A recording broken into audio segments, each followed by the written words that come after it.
Here to talk, Congressman Jason Smith is a ranking member of the House Budget Committee.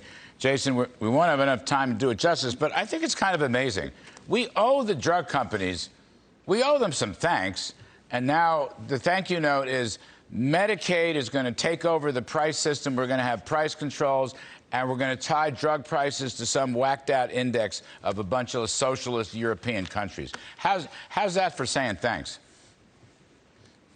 You know, this administration's pretty good at rewarding their political friends, allies, and donors when it comes to this $3.5 trillion reconciliation bill.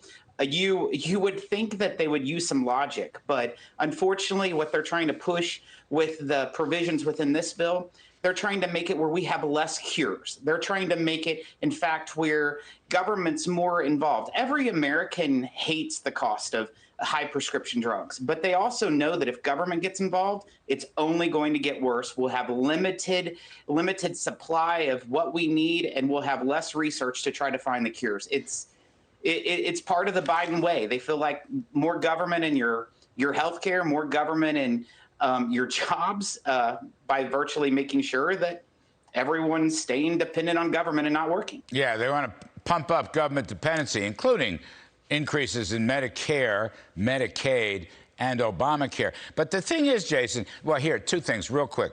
If you look at the Consumer Price Index, all right, they have two categories. One category is prescription drugs. Now, that may not include all these experimental drugs. I get that. But prescription drugs over the 12 months to August, the most recent, minus 2.7%. Those prices have been falling steadily for years. And overall drugs, which includes the generics, which Trump deregulated with Gottlieb and so forth, those are down 2.4%. So I'm just saying, you know, this, to some extent, this is a solution looking for a problem. But in terms of the, you know, advanced technology stuff, don't these taxes and price controls and lower profits just stop innovation?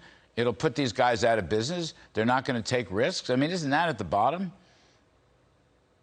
Everyone knows that this will stop innovation. And this is a time where we need more innovation than ever before. We're in a pandemic, Larry. In a pandemic, we need innovation. We just saw Operation Warp Speed that worked incredible under the Trump administration and with your guidance. And that's what we need going forward. We don't need limitations. But as we all know, everything that Joe Biden touches turns into a crisis, whether it's the border crisis, whether it's the inflation crisis, whether it's the Afghanistan crisis or the energy crisis. It's all a crisis if Joe Biden is touching it.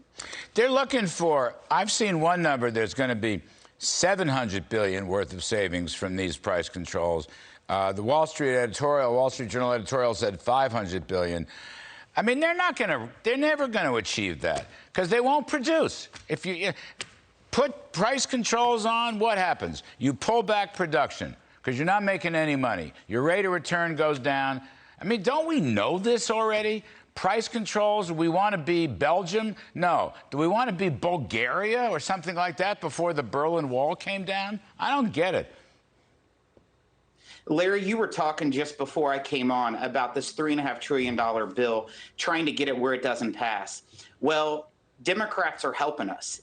Yesterday alone, 3 Democrats voted in the Energy and Commerce Committee to strike out this drug provision. And that cut a $700 billion hole in what Nancy Pelosi's trying to push through. So this even shows that Democrats, it may have only been 3, but Democrats are adamantly opposed to this socialist takeover our prescription drugs and of our health care. Hopefully we can sink the largest spending bill in the history of the nation, the largest tax increase bill in the history of the nation.